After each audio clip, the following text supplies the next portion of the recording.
Mesdames, Messieurs, bonjour et bienvenue à cette information des dernières minutes. L'Alliance du fleuve Congo et la SADC ont signé ce vendredi 28 mars 2025 un accord des cessez-le-feu et les retraits immédiats des troupes de la SADC.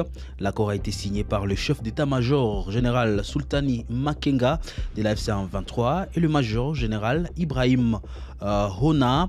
Selon les communiqués, les retraits de troupes de la SADC dont le mandat est expiré se fera via l'aéroport international de Goma. Je vous propose ici de suivre Laurence Kanyuka, qui est porte-parole politique du 1-23. Aujourd'hui, le 28 mars 2025, ici à Serena Goma, nous avons eu une réunion avec la SADC concernant les retraits immédiats des troupes de la SAMI d'IRC de Goma.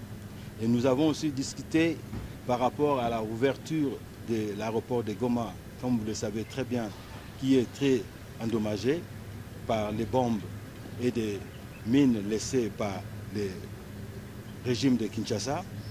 Ainsi, nous avons discuté ensemble et la SADC a décidé de nous accompagner à la réparation de l'aéroport de Goma pour que cet aéroport s'ouvre le plus vite que possible afin que les retraits des troupes de la SAMI d'IRC se fassent dans un bref délai.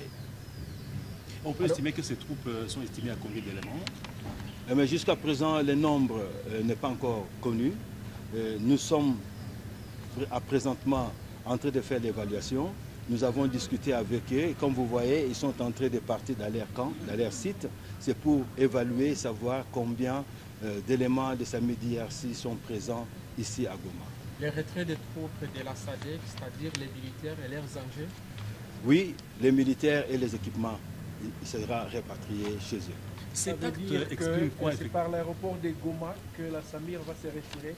Oui, par l'aéroport de Goma, mais il faut que l'aéroport soit réparé d'abord et qu'il soit utilisable avant qu'il puisse partir. C'est pourquoi nous avons décidé de mettre sur pied une équipe jointe de la SAMI de la SADC ainsi que de l'AFC 1-23, afin d'évaluer, de faire l'état des lieux de ce qui est abîmé dans l'aéroport de Goma. Il y a un chronogramme, ça commence du J1 comme aujourd'hui jusqu'à quelle période?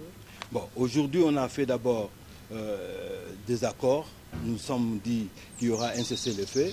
Comme nous l'avons toujours dit, nous avons signé plusieurs fois le cessez-le-feu des gouvernements de Kinshasa qui continuent à nous attaquer. Et nous les avons dit même ici présents pendant la réunion que nos troupes, que la population civile est attaquée par le régime de Kinshasa qui met en difficulté ce processus de paix. Bon, ils ont dit qu'ils vont parler avec le régime de Kinshasa afin qu'ils cessent et qu'ils adhèrent à ce cessez-le-feu que nous respectons jusqu'à présent. Donc, une fois que nous commençons le processus de cessez-le-feu comme nous le sommes maintenant, l'aéroport de Goma, la semaine prochaine, on va mettre sur pied cette équipe qui va faire l'état des lieux et nous allons voir comment est-ce que nous pouvons ouvrir l'aéroport de Goma. Oui, sur le plan politique, cet acte exprime quoi pour vous, le mouvement AFC 23? Pour nous, c'est une journée historique. Nous l'avons toujours dit qu'il faut des dialogues, qu'il faut résoudre ces conflits en cours politiquement parce qu'il n'y a pas de solution militaire.